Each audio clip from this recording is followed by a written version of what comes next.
Este año, MCA Festival nos permitió crecer como personas, ser más plenos, más felices. Durante 3 días, vivimos y fuimos parte de un gran despertar planetario, guiados por las profundas reflexiones de nuestros charlistas.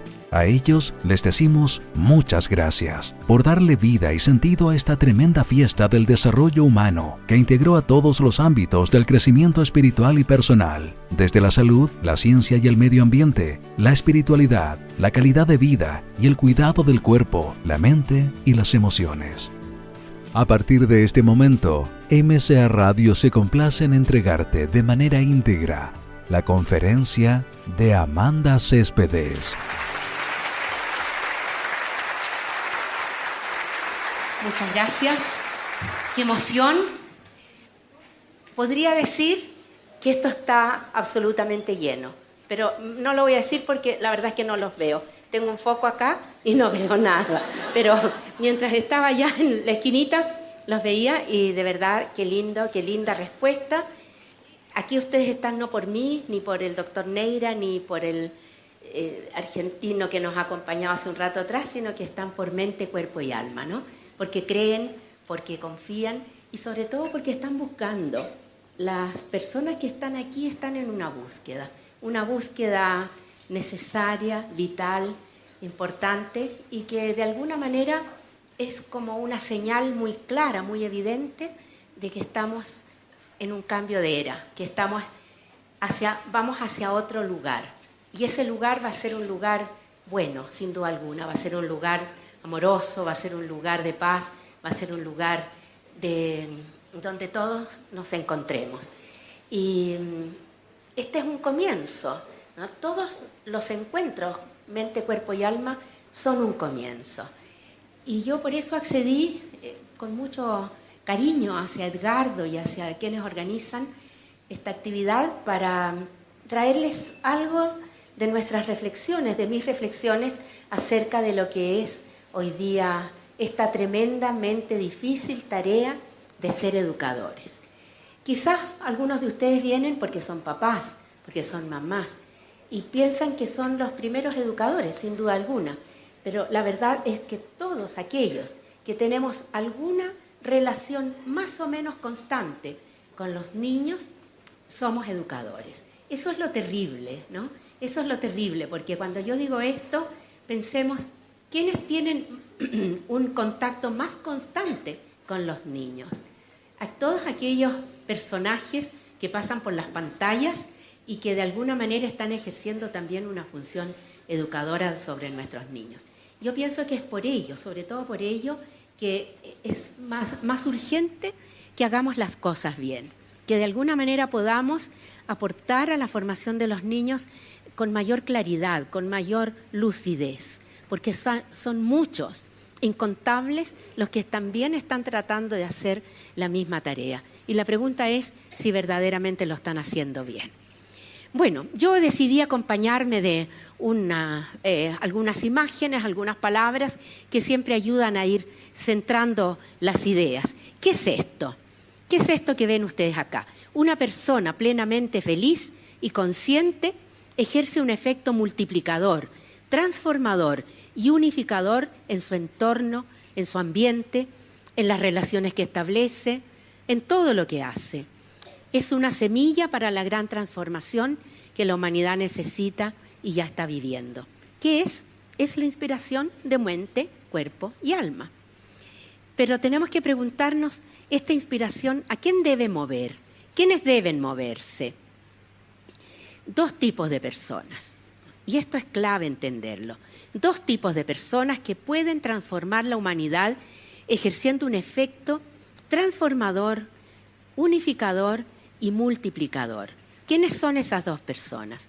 Los adultos, nosotros, todos los adultos y los niños. Aquí tiene que haber una transformación.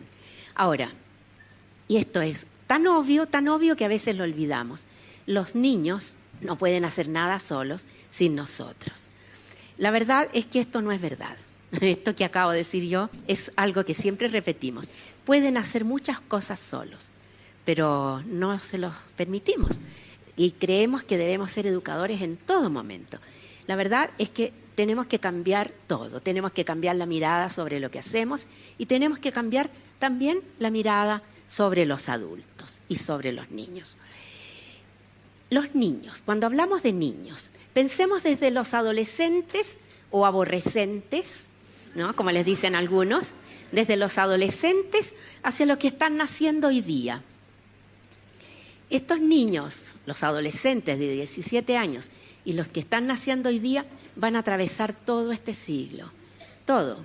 Probablemente, si ya tenemos hoy día una perspectiva de vida, ¿verdad?, casi de longevidad absoluta, 100 años o más de 100 años, van a atravesar este siglo, van a llegar al año 3000, ¿no?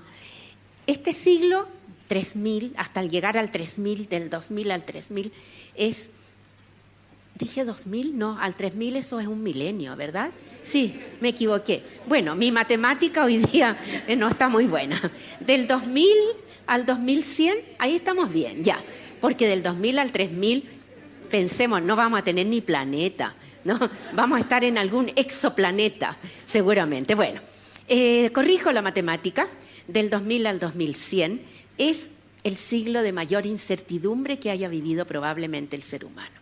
Sin duda alguna que nuestros abuelos, que venían de finales del siglo XIX, comienzos del siglo XX, podían más o menos predecir cómo iba a ser todo el siglo XX. Probablemente mucho a ellos les parecía ciencia ficción, pero en muchos aspectos podían predecir. En cambio, nosotros no podemos predecir ni siquiera cómo va a ser el 2020, cómo va a ser el 2025. ¿Podemos predecir cómo va a ser el 2050? Pensemos que no hace muchos años, 2 décadas, un poco más, íbamos por la vida con algo que se llamaba teléfono celular, que era un ladrillo Nokia, ¿se acuerdan? Que nos rompía el bolsillo, nos rompía la cartera y que, increíble, servía para llamar por teléfono. Bueno, hoy día han pasado algunos años y lo que los chicos llevan en sus mochilas al colegio, en sus bolsillos, en fin, es algo completamente diferente. Es un dispositivo increíble que para lo único que no les sirve, o sea, no lo usan, es para llamar por teléfono, indudablemente. Así que este va a ser un siglo de grandes cambios, cambios muy, muy, muy vertiginosos. ¿Y qué es lo que nosotros debemos hacer, por lo tanto, en este siglo? Yo diría una sola tarea: preservar lo humano, preservar lo humano. Pero para ello tenemos que entender qué es lo humano, ¿no? ¿Qué es aquello que deseamos preservar, la humanidad que hay en todos nosotros? Yo no lo voy a decir ahora, quiero decirlo al final.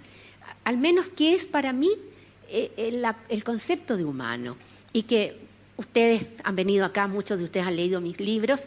Yo pienso que allí está de alguna manera reflejado lo que es para mí lo humano. ¿Cuál es la tarea, por lo tanto, de todos ustedes? La tarea en ustedes es ayudar a los niños a preservar lo humano. ¿Y cuál es la tarea de los niños?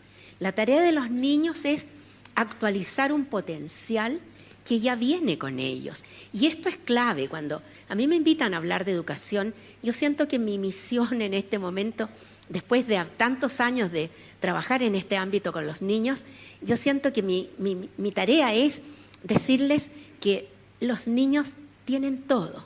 No hay que darles nada, lo tienen todo, pero está en un estado potencial.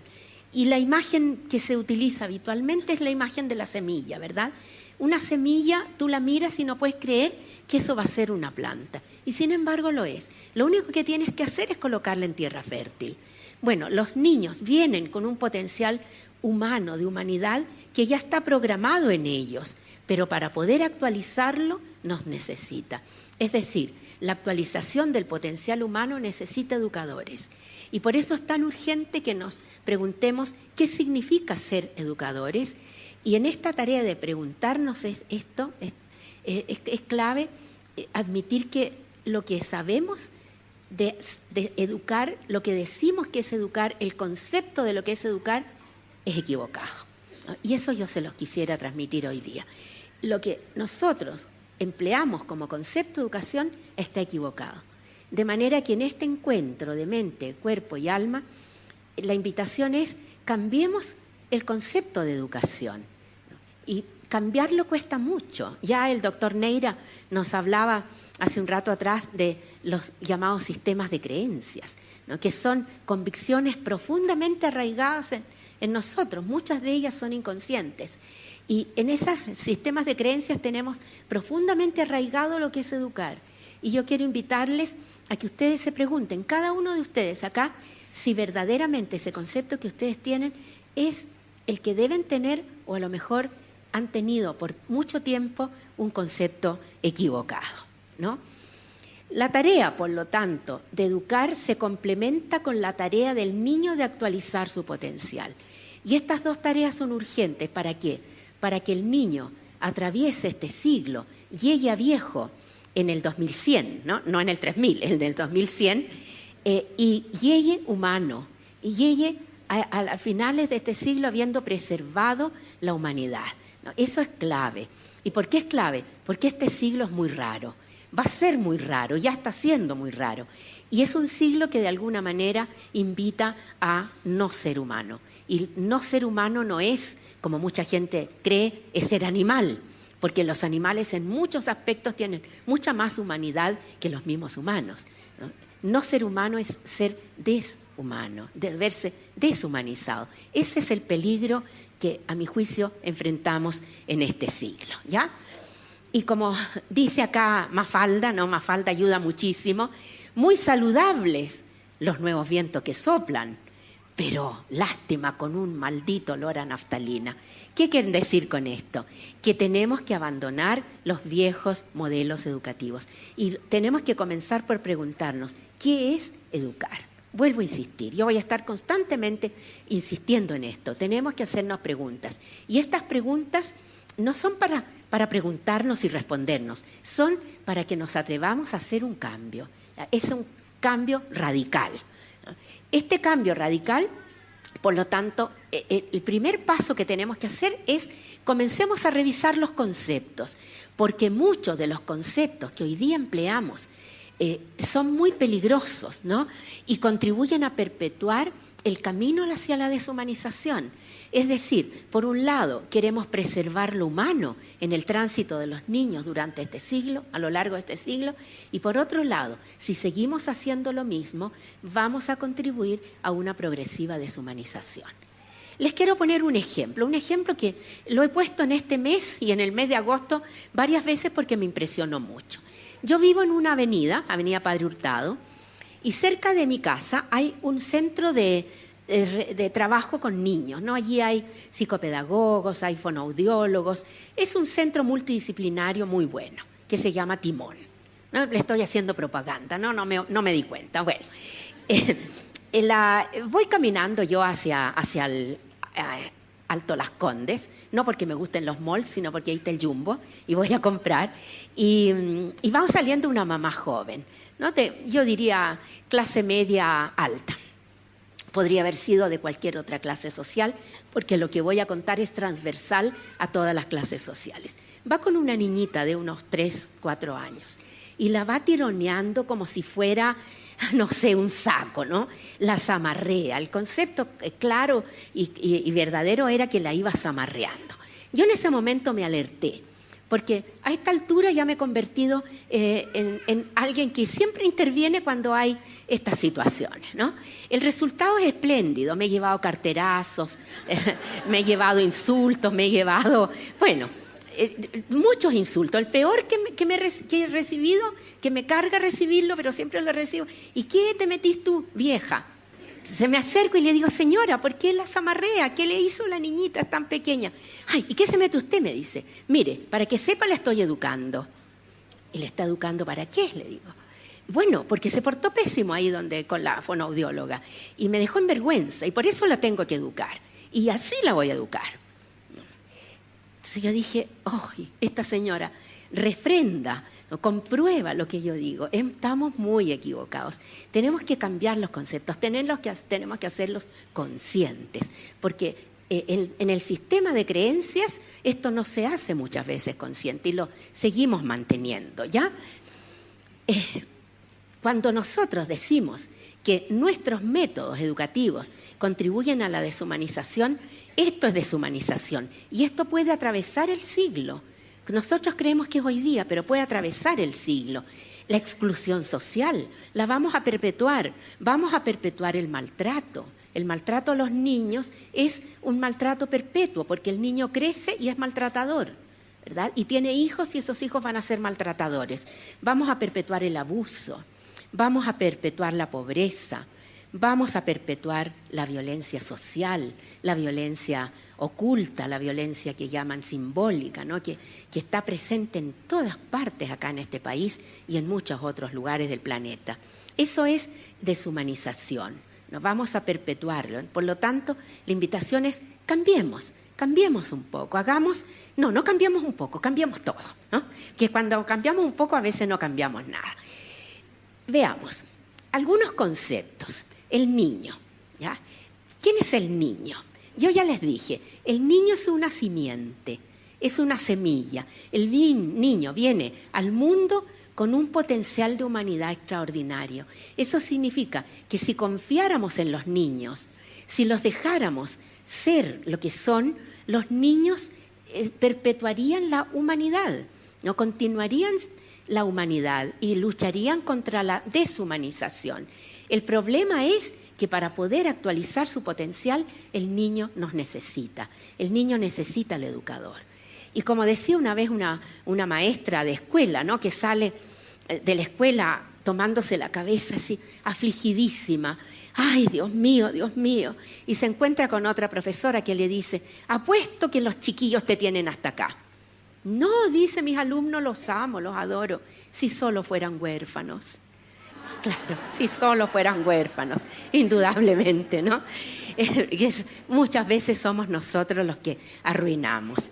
Entonces, ya que decimos que el niño viene al mundo con un extraordinario potencial de humanidad y que nos necesita a nosotros, hablemos algo sobre el niño, digamos algo, y esta imagen me encanta, ¿no?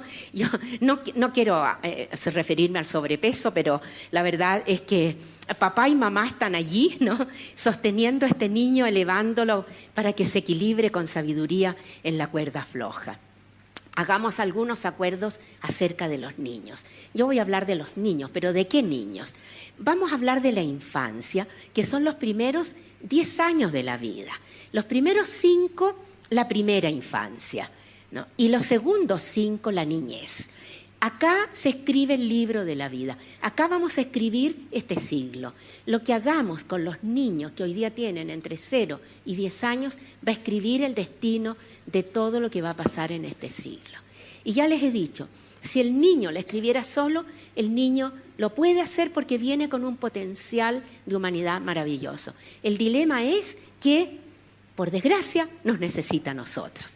Pero no digamos por desgracia, si es que estamos dispuestos a cambiar.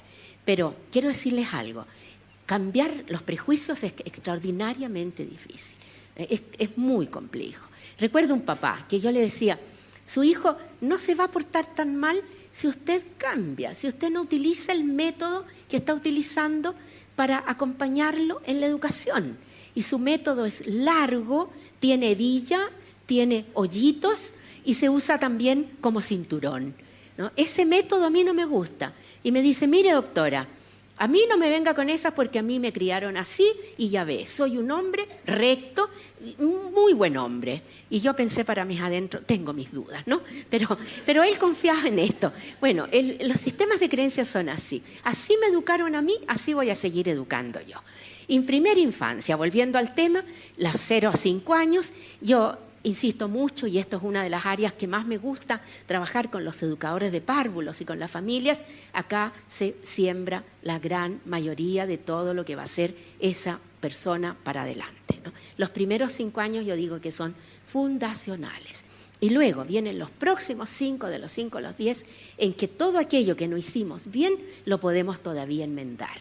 Pero de los 10 a los 20, la enmienda, la reparación, comienza a ser cada vez más difícil. Lo primero, hablamos del niño, ¿no? Todas las personas que hablamos de los niños, hablamos de los niños. El dilema es de qué niños. ¿Hablamos de la infancia o hablamos de infancias? Porque ocurre que en este país y también en otros países debemos diferenciar, porque existe la infancia urbana, ¿no? Llámese tablet a partir del año de edad, iPhone a partir de los 7 años, en fin, y esto es transversal a todas las clases sociales. La infancia urbana está en peligro, ¿no? Por culpa nuestra, pero también existe la infancia rural, en el amplio concepto de ruralidad, ¿no? La ruralidad no es solo lo agrícola, como se piensa a veces, no los campos, sino que también ruralidad son las caletas de pescadores, las barriadas periféricas que rodean a las ciudades, ¿no? Allí también hay muchos niños. La infancia migrante, ¿no? ¿Qué estamos haciendo con los niños de los migrantes que están llegando hoy día a Chile? Vamos allí a la estación central, veamos estos haitianos que están vendiendo todos lo mismo en las veredas y detrás de ellos están sus mujeres y están sus bebés. Y como alguien vio en la televisión el otro día, un bebé de un año y medio con una bolsa de papas fritas que vació sobre la vereda y las comía de la vereda como un perrito, ¿no? Eso es infancia también. La infancia de los pueblos originarios, indudablemente. Y la infancia vulnerada, ¿no? Que yo a veces tengo mis dudas. La infancia vulnerada es solamente los niños de hogares del Sename, de los cuales hoy día hablamos, de los hijos de desplazados en tantos lugares del planeta, o la infancia vulnerada son todas las infancias. Eso es clave preguntarnos también. Y aquí tenemos infancia, pero aquí también tenemos infancia, ¿no? Y aquí también tenemos infancia. O sea, díganme si no es para llevársela a la casa y adorarla, ¿verdad? Ella es simplemente adorable. No solo ella, el que está con ella también es máximamente adorable. Bueno, entonces, primer concepto que tenemos que tener muy claro, muy lúcido, cuando hablamos de niños, ¿de qué niños estamos hablando? ¿No? ¿De qué edades en primer lugar y además de qué niños? Segundo concepto que tenemos que poner en revisión, el concepto de educación. Tremendo concepto. Hoy día todo el mundo habla de educación. Desde hablar de la reforma en educación, ¿verdad?, hasta la educación parental, etcétera, etcétera. Pero, ¿qué decimos cuando decimos educación? Esa es la pregunta clave hoy día. La pregunta de la lucidez, la pregunta a la que invita mente, cuerpo y alma es esa. ¿Qué decimos cuando decimos? Ustedes escuchaban acá, ¿qué decimos cuando decimos mente? ¿Qué decimos cuando decimos conciencia? ¿Qué decimos cuando decimos ego? ¿Qué decimos? ¿Qué hablamos? ¿De qué hablamos cuando hablamos de educación? Hay muchas educaciones, pero pareciera ser que los adultos creemos en una sola, aquella que te vaya a permitir dar una buena PSU, ¿verdad? Hablamos de educación y inmediatamente educación escolar. No, existe la educación emocional. ¿Qué estamos haciendo por nuestros niños en el ámbito de la educación emocional? Existe la educación académica, que es la que más nos gusta, ¿verdad? El SIMS, la PSU. Existe la educación espiritual y moral, también a cargo nuestro. Todas estas educaciones están a cargo nuestro. La educación artística, la educación estética. Y podríamos seguir hablando de muchos campos de educación. Todos estos campos de educación están a cargo nuestro, ¿no? Y estamos al debe. Estamos al debe en aquellos aportes que le hacemos a la semillita para que vaya germinando, porque el niño viene con todo este potencial en su interior, ¿ya? El concepto de educación que empleamos, por lo tanto, vamos a tratar de cambiarlo, ¿no? Esa es la invitación. Yo les invito a que lo cambiemos. ¿Por qué? Porque es erróneo y mientras lo mantengamos va a contribuir a perpetuar los errores y los errores. Todos ellos van a confluir en un gran concepto, que es el concepto de perder la humanidad de la humanidad, deshumanizarnos, ¿no? Y ya vieron ustedes lo que es deshumanización. Es violencia humana contra los otros humanos. Así se define educación. Y yo les invito a que ustedes piensen si este es el concepto que ustedes manejan, y a lo mejor es el concepto. Yo converso con mucha gente del ámbito de la educación, padres, directivos de escuelas, digamos, personas del Ministerio de Educación, y veo que todos ellos coinciden en este concepto. La educación es el proceso por el cual se dota al niño de aquello que no posee y que es indispensable para su pleno desarrollo. Por lo tanto, bajo este concepto la mamá tenía razón. Mire, mi hija es una maleducada, no posee buena educación y por lo tanto yo las amarreo para decirle que debe ser bien educada. ¿Ya? Ese es el concepto. Aquí, en rojo, por favor, es lo que vamos a tener que cambiar. No es la educación el proceso por el cual yo le doy al niño aquello que no posee, porque el niño lo posee todo. Lo que yo tengo que hacer es acompañarlo a actualizar este potencial. Yo no abro la semilla para meterle adentro el arbolito. Yo no abro la semilla para meterle adentro la lechuga, ¿no? Yo confío en esa semilla porque yo sé, tengo fe que esa semilla va a germinar en la medida que yo le aporte los nutrientes y haga la tierra fértil, ¿no? Eso es clave. Entonces, la invitación que yo les hago en esta oportunidad que se me ha brindado es a la infancia no se la educa. Los primeros 10 años de la vida no educamos. Si yo me convenzo de eso, voy a aprender a ser humilde. Y ya acá el doctor, no recuerdo cuál de los dos, nos hablaba de lo único que no podemos hacer término medio, decía, es la soberbia y la humildad. Nada de soberbia, mucho de humildad. Ser humilde es, en el ámbito de la educación, aceptar que yo no educo a los niños, yo acompaño a los niños a desarrollar un potencial que ya posee, pero que aún no se expresa. Cuando yo cambio ese concepto, cambio toda yo, cambia mi mirada, cambia la forma en que voy a mirar al niño, la forma en que voy a respetarlo, ¿no? Yo voy a acompañar al niño a desarrollar un potencial que ya posee, pero que aún no se expresa. ¿Ya? Eso es clave. Y lo vamos a hacer grande, ¿no? Para que no se les olvide. El niño, y esta imagen me encanta, el niño me hace pensar mucho en mi hermana, que está aquí acompañándome, mi gemela, ¿no? Que trabaja con las energías. El niño es un iluminado. ¿Y por qué uno puede ser iluminado? ¿Por qué iluminan estas ampolletas? O estas bujías, o no sé lo que son, lámparas LED. Porque están iluminadas. Nos iluminan porque están iluminadas. El niño es un iluminado. El niño es un iluminado porque trae todo en su interior. Y lo que hacemos muchas veces en la educación es ir apagando poco a poco esa luz, hasta que a veces lo dejamos en total oscuridad, ¿no? Y cuando los dejamos en total oscuridad, empieza a pasar lo terrible que queremos evitar, el proceso de la deshumanización. Cuando nosotros ignoramos que el niño es un iluminado, cuando no creemos que el niño trae todo el potencial en su interior, en esta ignorancia, en este ignorar, se incuba una invisible vulneración a sus derechos, ¿no? Eso es clave. Por eso yo digo, hablar de Sename es hablar de la punta del iceberg. Allí están los más vulnerados, pero todos los niños, de una u otra manera, los vulneramos, con acciones que están movidas por la mejor de las buenas intenciones, como la mamá. No, es que yo la tengo que educar, ¿no? Entonces, con esa buena intención hago lo que a mí se me ocurre, porque este niño no sabe nada y yo le tengo que enseñar. ¿Ya? Allí es donde yo quisiera poner el énfasis. Vamos a otro concepto. La educación está en manos de adultos. Los adultos educan a los niños, aunque los niños educan a sus pares también, ¿no? Pero esencialmente cuando se habla de un educador, se piensa en un adulto. Y aquí yo voy a hacer el concepto más amplio de educador. No me refiero solamente al educador de párvulos, ¿verdad? El concepto más amplio de educador. El adulto no es educador solo por ser adulto. Ojo.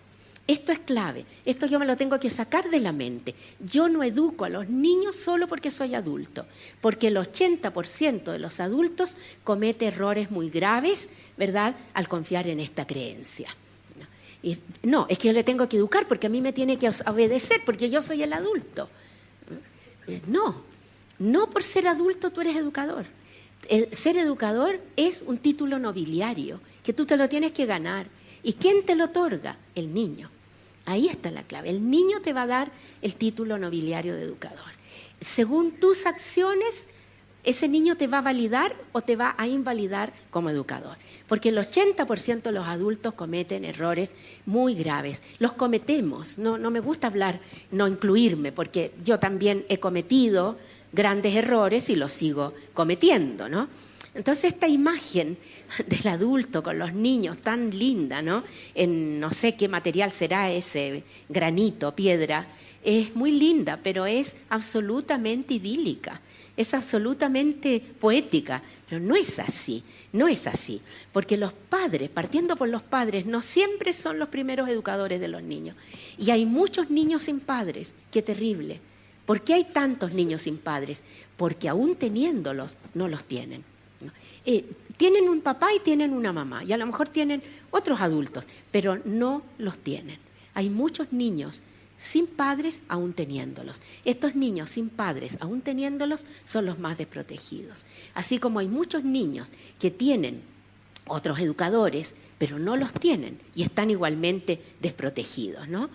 Hablemos de las educadoras de párvulos, hablemos de los docentes iniciales, los primeros 4 años de básica, cuando tú tienes 7, 8, 9, 10 años. Yo le doy mucha importancia a ese momento. Las educadoras de párvulos, los docentes de educación básica inicial, primer ciclo, no siempre son educadores. ¿Por qué razón? Porque no siempre saben acompañar. Creen que al niño hay que meterle adentro de su cabecita todo aquello que el niño no posee, ¿no? Y partiendo por los contenidos, y le dan tanta importancia a los contenidos, cuando la verdad es que hay mucho más que hacer. O sea, no son siempre educadores. Por lo tanto, definamos lo que es un educador. Yo quisiera con esto transmitirles un concepto nuevo, que ojalá lo pudiéramos viralizar, ¿no? Se viralizan tantas cosas sin importancia. Viralicemos esto. ¿Quién es el educador? ¿Cuál es el título nobiliario que te va a dar ese niño? Educador es aquel que acompaña a los niños con una intención y con un propósito. ¿Ya? Con una intención y con un propósito. Y para poder hacer este acompañamiento necesita habilidades y necesita conocimientos. ¿Ya? Algunos conocimientos y ojalá algunas habilidades indispensables para acompañar al niño. La vida, el desarrollo del niño es un camino y en este camino pueden pasar muchas cosas si va solo, ¿no? Como les decía, hay niños que teniendo padres van solos por la vida y les pasan cosas muy, muy negativas. ¿Cuál es la intención y cuál es el propósito? El propósito se inserta en el presente y esto es al revés. Me acabo de dar cuenta.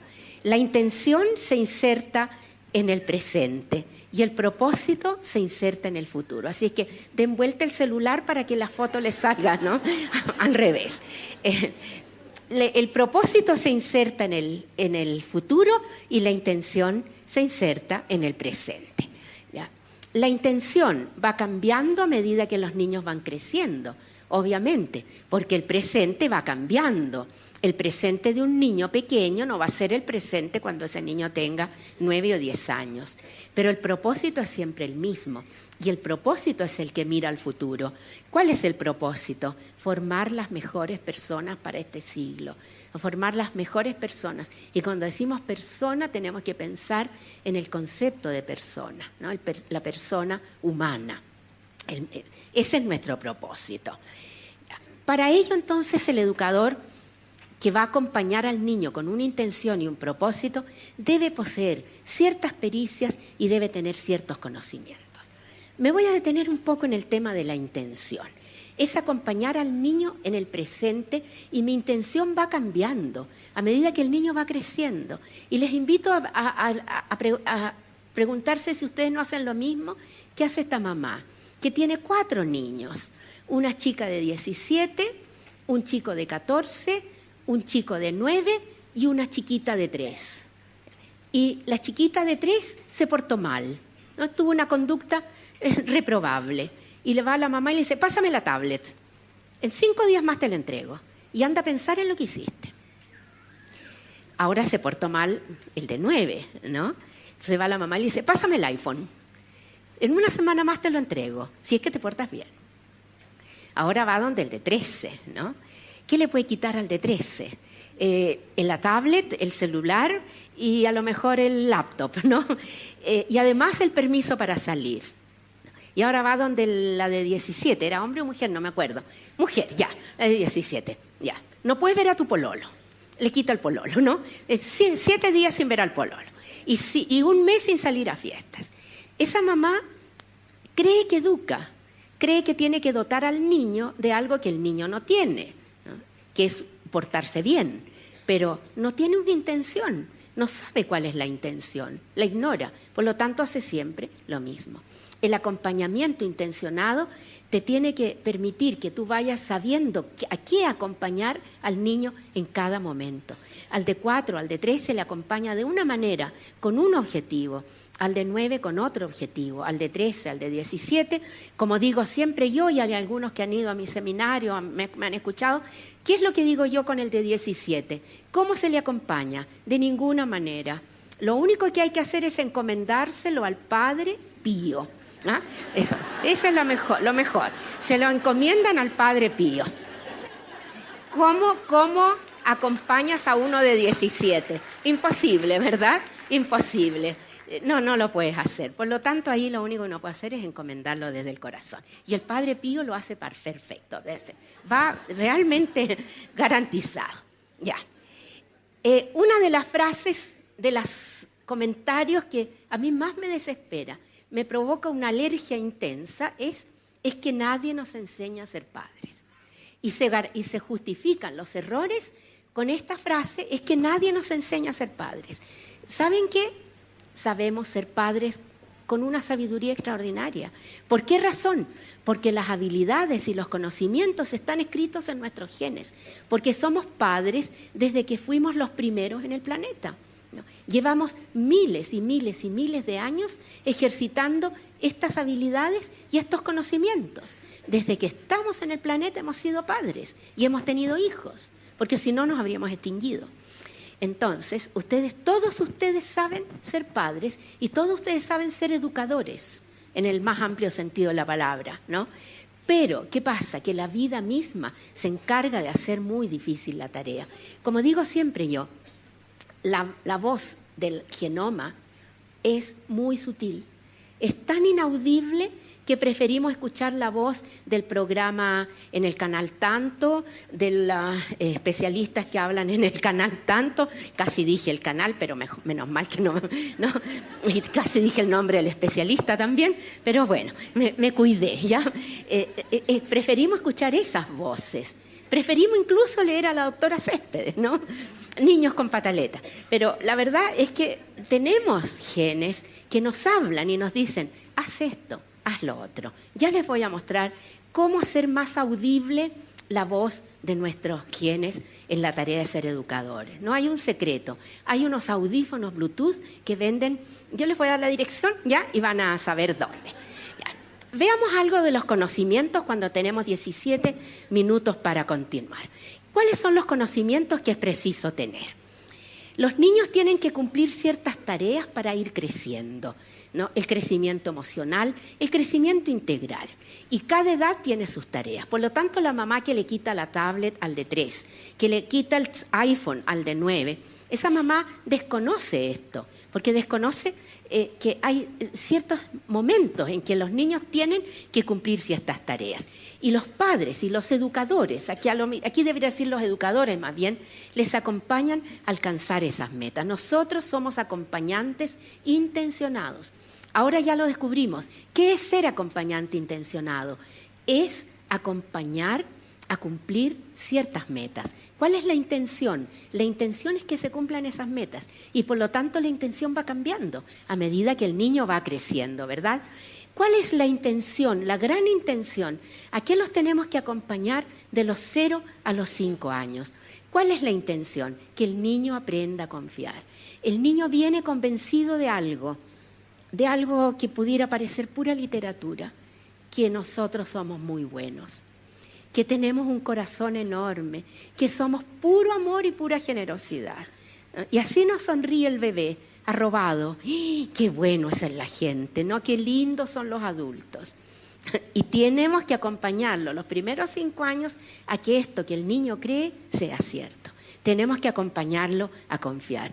¿A confiar en qué? A creer en la bondad nuestra. Y para eso comprenderán ustedes que tenemos que ser bondadosos. Y esa mamá que se amarreaba a la niñita estaba dejando de cumplir su tarea, porque ella creía que lo que tenía que hacer era enseñarle a ser bien educada. ¿no? Que no es lo mismo. A creer en la bondad de los otros y aprender a relacionarse amorosamente con los otros. Ojo, aquí ya está apareciendo lo que llamamos humanidad. Cuando decimos que tenemos que acompañar a los niños en la tarea de cruzar este siglo sin perder la humanidad, esto es la humanidad, aprender a relacionarnos amorosamente con los otros, porque desde lo amoroso no hay vulneración, desde lo amoroso no hay exclusión social, desde lo amoroso no hay maltrato, no hay abuso, etcétera, etcétera. Eso es un niño. Eso quiero que miren allí, eso es una semilla de bondad, ¿no? Allí está la semilla de bondad. Todos los niños son así. Todos los niños vienen con la semilla amorosa, de la bondad amorosa en su interior. ¿Quiénes los malean? Nosotros. ¿Y por qué los maleamos? Porque vamos ciegamente siguiendo un concepto erróneo de educación, ¿ya? Ojalá los pueda convencer. Aprender a confiar y aprender a amar a la humanidad exige una sola cosa: que te acojan con ternura en tus momentos difíciles. Y los niños de 0 a 5 años tienen muchos momentos difíciles, momentos que para nosotros no lo son, pero para un niño sí, ¿no? Es sí. Voy a mirar la hora para ver si les cuento una pequeña historia. Estoy en el supermercado con mi carrito. Delante mío hay una mamá con una niñita de unos 3 años y un chico de unos 9 años. Y cuando ya está por pagar, está en la caja, dice, el Nescafé. Ay, no, tengo que llevar Nescafé, tengo que llevar Nescafé. Espérame, voy al pasillo 22, traigo el Nescafé y vuelvo. Ya mamá, le dice el de 9. Y la niñita abre así unos ojos. Desaparece la mamá de escena y la niñita se larga a llorar, pero con una pena, con un desconsuelo enorme. ¿Qué piensa una niñita, un niñito de 3 años cuando desaparece la mamá? Se fue para siempre. ¿Qué piensa uno de 9? Fue al pasillo 22 a buscar el Nescafé, ¿verdad? Por lo tanto, ¿para quién es un momento terrible el que la mamá vaya a buscar el Nescafé? Para la de 3. La de 3 tiene miedo porque cree que la mamá se fue para siempre. Y se larga a llorar desesperada. Y la cajera le dice, ay, haz callar la cabra, por favor. Si estoy nerviosa, me la cabeza, estoy con jaqueca, así que házmela callar, por favor, le dice al niño. Me cargan los cabros malcriados. Educadora, ¿no? Bueno, el niño, mucho más sabio que la cajera, abraza a la niñita y le dice, somos 2 tigres. Somos 2 tigres que rugen y que arañamos con nuestras garras de tigre. Y la niñita pone garras de tigre y se mira las manitos y tiene unas enormes garras de tigre, pensando ambos arañar ¿a quién? A la cajera, por supuesto, ¿no? Por supuesto, de todas maneras, arañar a la cajera. Bueno, ese niño es mucho más sabio porque ese niño sabe que tiene que acompañar intencionadamente a su hermanita. ¿A qué? Aprender a no tener miedo. Porque si ese niño le dice, mira, no seas tonta, la mamá fue al pasillo 22, la niñita no sabe lo que es el pasillo 22. Sabe que existe solamente un hoyo negro, que es todo aquello que está alrededor cuando no está la mamá. ¿No? A los 3 años pensamos eso. ¿Cuándo tenemos que acogerlo? Cuando tiene miedo, cuando tiene rabia, cuando tiene pena, cuando tiene frustración. Las llamadas emociones negativas, ¿verdad?, que existen en todos nosotros. Pero ¿cómo lo podemos hacer? Escuchando con atención plena y con empatía. En 2 minutos más les hablo de esto que alguien dijo, hoy día lo vi en un video que me encantó, el Papa Francisco, no se puso la mano acá y dijo, la escucha terapia. Escuchar es una terapia, hablar es una agresión. No, verdaderamente es una agresión. Llega la Lola, la chica, la adolescente y dice, mamá, me peleé de nuevo con la Magdalena. Claro, pues, si tú eres tan conflictiva, pues, y la Magdalena no te juntes con ella, esa cabra no vale la pena. ¿Qué hizo la mamá? Habló. No acogió, ¿verdad? Hay que acoger. Escuchar, ser escuchado con atención plena y empatía. Y así se escucha. Miren lo que hay allí. Hay un nexo entre los ojos. Los ojos no son ojos, no son un elemento orgánico viscoso que ocupa la órbita ósea de la cara, ¿no? No, los ojos son una puerta que te conduce directamente al alma. Cuando nosotros miramos al niño amorosamente a los ojos, ese niño es nuestro y estamos actualizando su potencial, ¿ya? Aquí entra entonces algo muy importante. En la tarea esencial de los 0 a los 5 años, que es aprender a confiar, nosotros debemos aprender a ser figuras de apego, ¿no? Cuando a mí me invitan a hablarle a las educadoras de párvulos, por ejemplo, a los técnicos en párvulos, y les digo, a ver, ¿de qué hablamos? De educar. ¿Qué les gustaría saber? ¿Cómo enseñamos matemáticas en pre-kinder? ¿Qué hacemos con el lenguaje? Yo digo, pero si eso es lo menos importante que hay. Eso déjenselo a la educación básica.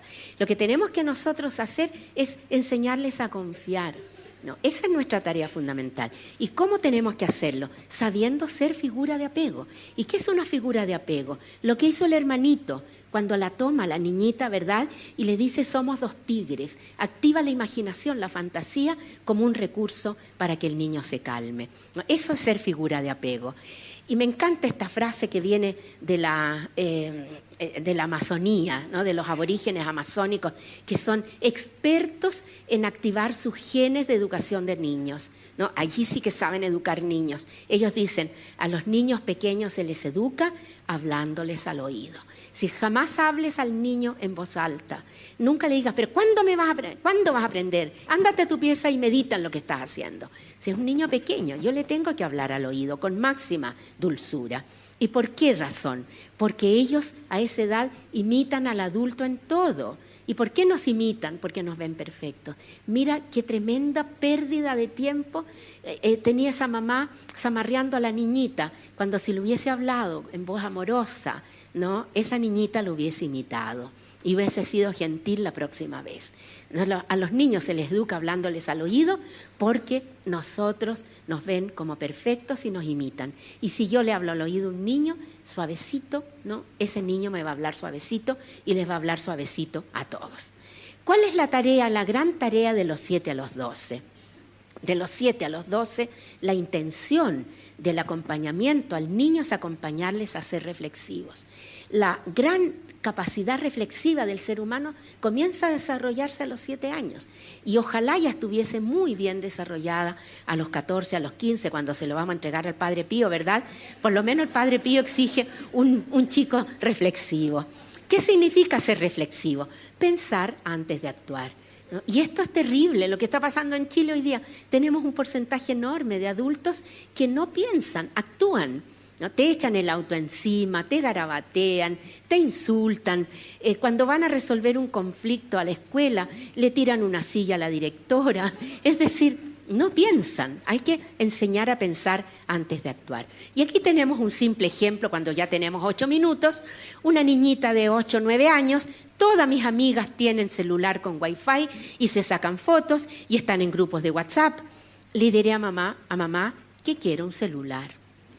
¿Cuál es la tarea en este momento de la mamá? Acompañar intencionadamente a la niñita a entender que no es el momento. Si nosotros estamos llamados a poner límites, a decir muchas veces no, pero tenemos que saber decir no con estilo, como el estilo que usa esta mamá.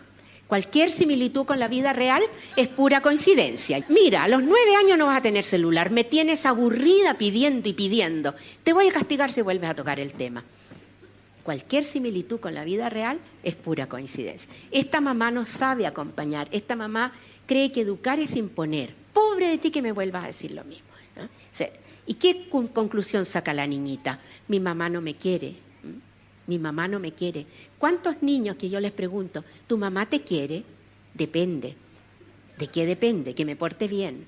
¿Tu papá te quiere? Depende. ¿De qué depende? De que le traiga 7, ¿no? Así, les condicionamos. No trata de entenderme, dice, y vivo castigada. Bueno, eso es la intención. De los 0 a los 10, 2 intenciones. De los 0 a los 5, enseñarles a actualizar su potencial amoroso. Y eso no se enseña, se acompaña, ¿verdad? ¿Y cuál es la tarea, gran tarea de los 7, de los 5 a los 10, 12 años? Enseñarles a ser reflexivos. Pero eso tampoco se enseña. Tienes que aprender a reflexionar. No, ¿verdad? Se acompaña intencionadamente a la reflexión. ¿Qué habilidades es necesario tener? Cuando nos tenemos 6 minutos con 21 segundos, 20, 18, ya. Saber ser autoridad. Esto es interesante. ¿no? Hay algo, como tenemos poco tiempo, se los digo en un minuto. Se acabó, por favor, se acabó para siempre el hecho de que por ser adultos somos autoridad, ¿no? El adulto como autoridad socialmente legitimada, se acabó. ¿Y saben lo que se dice? Que es culpa de los niños. Me acaba hoy día en la mañana de mandar un WhatsApp un colega mío, médico, que dice que está horrorizado de lo terrible que son los niños con los adultos, que los ningunean, que no les hacen caso. Yo digo, oye, pero es que ya no eres autoridad porque eres adulto, porque los mismos adultos les hemos mostrado ampliamente nuestro tejado de vidrio. Les hemos mostrado nuestro tejado de vidrio. Y si no me creen, pensemos simplemente en un señor que, por desgracia, lleva mi apellido y que se sacó una foto en un escenario como este, acompañado, ¿verdad?, de unos cuantos señores muy honorables, llevando en sus brazos una muñeca inflable comprada en un sex shop. Y los chicos ven eso, los chicos lo ven y dicen, ¿y este es el adulto que me viene a hablar a mí de moralidad? Bueno, así que ya no somos autoridad solo por el hecho de ser adultos. Tenemos que aprender a ser otro tipo de autoridad, ¿no? Se acabó esa ventaja. Ya no tienes ventaja sobre los niños porque eres adulto. Te tienen que poner una corona sobre tu cabeza. Ellos te van a legitimar, ¿ya?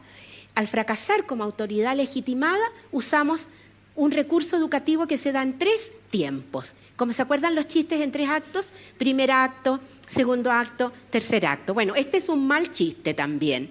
¿Cuál es el primer acto? Grito. Grita la profesora, grita la mamá, grita la nana, grita el papá, grita la abuela. ¿Cuál es el segundo acto? Amenazo. ¿Vas a ver lo que te va a pasar? ¿Vas a ver lo que te va a pasar? Ya, ¿querías cumpleaños? Ah, olvídate. El tercer acto, el más dramático de todos, castigar. Y con esto no se consigue nada. Con esto no se consigue nada. Y todos los días vemos lo que ocurre con los niños cuando los castigamos, ¿no es cierto? No aprenden nada, ¿ya?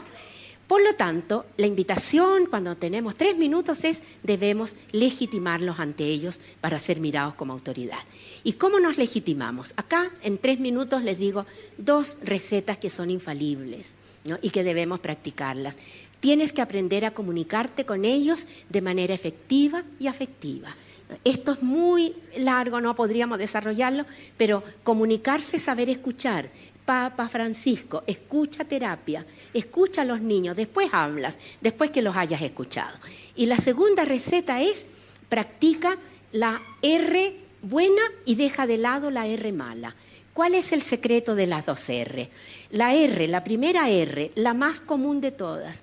Todos hemos usado esta R alguna vez, todos la usamos muchas veces. La R de reaccionar, ¿no? Me tienes hasta aquí, córtala. Ya, ¿pero hasta cuándo que no haces la tarea? ¿Pero cómo se te ocurre? ¿Pero anda a vestirte solo? Ya tienes 4 años. En fin, ¿no? Eso es reaccionar. ¿Cómo reaccionamos? La reacción es una respuesta automática que nos nace de acá, ¿no? Y que tiene mucho que ver con lo que ustedes escucharon en las 2 conferencias anteriores, ¿no? Dejamos salir las peores emociones, la ira, la decepción, el miedo.